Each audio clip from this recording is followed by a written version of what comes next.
Hey guys, welcome back to Aditya vlogs. ഇന്നലെ നമ്മൾ ടൗണിൽ പോയിട്ടുണ്ടായിരുന്നു. ആ സമയത്ത് കുറച്ച് ഏത്തക്ക മേടിച്ചു. അപ്പോൾ ഞാൻ വിചാരിച്ചു ഇന്നൊരു പഴംപൊരി ഉണ്ടാക്കാം. ഓരോരുത്തരും ഓരോ രീതിയിലാണ് ഉണ്ടാക്കുന്നത്. അപ്പോൾ ഞാൻ ഉണ്ടാക്കുന്ന രീതിയാണ് ഇപ്പം നിങ്ങൾക്ക് കാണിക്കാൻ പോകുന്നത്. അപ്പോൾ വീഡിയോക്കുള്ള പോകാം. പ്ലും. അപ്പോൾ അതിനായിട്ട് നമ്മൾ 2 മുഴുത്ത ഏത്തക്ക എടുത്തിട്ടുണ്ട്.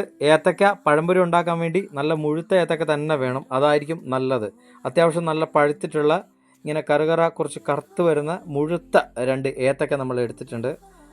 ഞാനൊക്കെ ഒരാളുള്ളത് കൊണ്ടാണ് 2 ഏത്തക്ക എടുത്തത്. അത് തന്നെ ഒരു 5 6 പഴംപൊരി കാണും. അപ്പോൾ പിന്നീട് നമ്മളൊരു പാത്രം എടുത്തു. ആ ഒരു പാത്രത്തിലോട്ട് 1 2 സ്പൂൺ മൈദ ഇടണം. അതിൻ്റെ മുകളിലായിട്ട് നമ്മൾ റേഷൻ കടയിൽ നിന്ന് കിട്ടുന്ന ആട്ട, ഇത് പ്രത്യേകം എടുത്ത് പറയുകയാണ്, നമ്മൾ കടയിൽ നിന്ന് മേടിക്കുന്ന ആട്ട ഉപയോഗിക്കരുത്. റേഷൻ കടയിൽ നിന്ന് കിട്ടുന്ന ആട്ട വേണം ഇതിന് ഉപയോഗിക്കാൻ വേണ്ടിയിട്ട്. കാരണം ഇതിന് പശ കുറവായിരിക്കും. കടയിൽ നിന്ന് കിട്ടുന്നതിന് പശ കൂടുതലാണ്, അത് കൊള്ളത്തില്ല. ഈ ഒരു പഴംപൊരിയുടെ റബ്ബർ പോലെ ഇരിക്കും, പക്ഷേ ഇത് നല്ല സോഫ്റ്റ് ആയിട്ടിരിക്കും. അപ്പോൾ ആ ഒരു മൈദയും അതിൻ്റെ കൂടെ ഈ കുറച്ച് ആട്ടപ്പൊടിയും റേഷൻ കടയിൽ നിന്ന് ആ ഒരു ആട്ടപ്പൊടിയും റേഷൻ കടയിൽ നിന്ന് കിട്ടുന്ന ആ ഒരു ആട്ടപ്പൊടിയും കുറച്ച് മഞ്ഞപ്പൊടിയും കൂടി ഇടുക. എന്നിട്ട് കുറച്ച് വെള്ളം ഒഴിച്ചിട്ട് നന്നായിട്ട് അത് ബീറ്റ് ചെയ്ത് കൊടുക്കുക. ഞാനിവിടെ ചെറിയൊരു ബീറ്ററുണ്ട് കൈവച്ച് ബീറ്റ് ചെയ്യുന്നത്, അത് വെച്ചാണ് ബീറ്റ് ചെയ്യുന്നത്. നന്നായിട്ട് ബീറ്റ് ചെയ്ത് കൊടുക്കുക.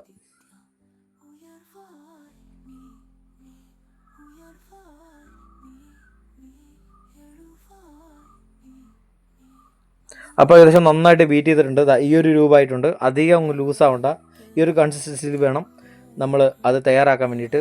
ഒരുപാട് ലൂസായി കഴിഞ്ഞാൽ അത് നല്ലതല്ല, കൊള്ളത്തില്ല. കാരണം പഴത്തിലോട്ട് അങ്ങ് പിടിക്കത്തില്ല ഈ ഒരു മിക്സ്. അപ്പോൾ ഇത് നന്നായിട്ട് ബീറ്റ് ചെയ്ത് ഈ ഒരു കൺസിസ്റ്റൻസിയിൽ വേണം ഇതെടുക്കാൻ വേണ്ടിയിട്ട്. പിന്നെ നമ്മൾ അതിലോട്ട് ഒരു സ്പൂൺ ഷുഗർ ഇടുന്നുണ്ട്. ഒരുപാട് ഷുഗർ ഇടുന്നില്ല, കാരണം ഏത്തക്ക ഏകദേശം നല്ല രീതിയിൽ പഴുത്തിട്ടുണ്ട്. അതുകൊണ്ട് അതിൻ്റെ മധുരം തന്നെ ഓൾറെഡി കാണും. അപ്പം ഞാനിവിടെ 1 സ്പൂണ് ഷുഗറാണ് ഇടുന്നത്. ഒരുപാട് ഷുഗർ ഇടേണ്ട ആവശ്യമില്ല. ഒരുപാട് ഷുഗർ ഇട്ട് കഴിഞ്ഞാൽ നല്ല മധുരമായിരിക്കും. മധുരം ഒത്തിരി വേണ്ടവർക്ക് അങ്ങനെ ഇടാം. എനിക്കൊരു പഴംപൊരിക്ക് ഒരു മീഡിയം മധുരമാണ് ഇഷ്ടം, ഒരുപാട് മധുരം ഇഷ്ടമല്ല. പഴത്തിന് ഓൾറെഡി മധുരം ഉണ്ടാവും. അപ്പോൾ ഈ ഒരു സ്പൂൺ പഞ്ചസാരയും ഇടുമ്പം അത്യാവശ്യം നല്ല മധുരം ഉണ്ടാവും. പിന്നെ ഇപ്പോഴാണ് അതിലോട്ടൊരു പ്രധാന കാര്യം വരുന്നത്. ഇത് പല ആൾക്കാരും ഉപയോഗിക്കാറില്ല. നമ്മൾ അതിലോട്ടൊരു ഒരു മുട്ടയും കൂടെ അടിച്ചൊഴിച്ചിട്ട് അതും നന്നായിട്ട് ബീറ്റ് ചെയ്ത് മിക്സ് ചെയ്യണം. കാരണം ഈ ഒരു പഴംപൊരിയുടെ മെയിൻ ടേസ്റ്റ് ആ മുട്ടയും കൂടെ ചേരുമ്പോഴാണ്. പല ആൾക്കാരും മുട്ട ഇടില്ല, ഞാൻ മുട്ട ഇട്ടിട്ടാണ് ഉണ്ടാക്കുന്നത്. കിടിലൻ ടേസ്റ്റാണ് മുട്ട ഇട്ട് കഴിഞ്ഞാൽ. അപ്പോൾ എണ്ണ ചൂടാൻ വെച്ചിട്ടുണ്ട്. അതിലോട്ട് നമ്മൾ സ്ലൈസ് ചെയ്ത് വെച്ചിരിക്കുന്ന പഴം എടുത്തിട്ട് ആ കൂട്ടിലോട്ട് മുക്കിയിട്ട് വറുത്തെടുക്കാം.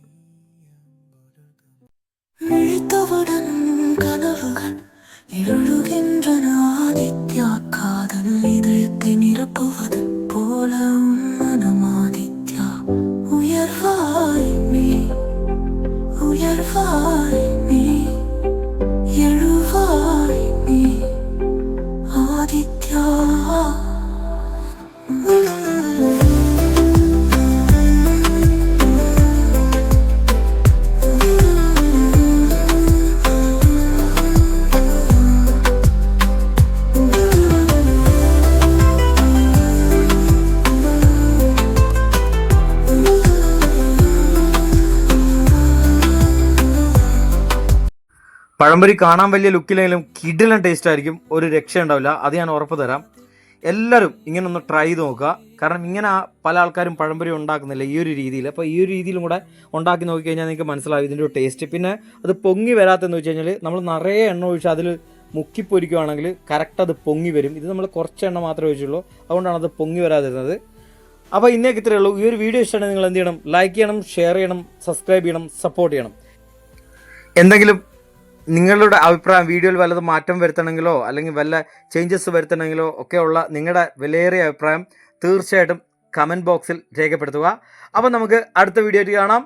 അതുവരേക്കും ടാറ്റാ, ബൈ ബൈ, പ്ലും.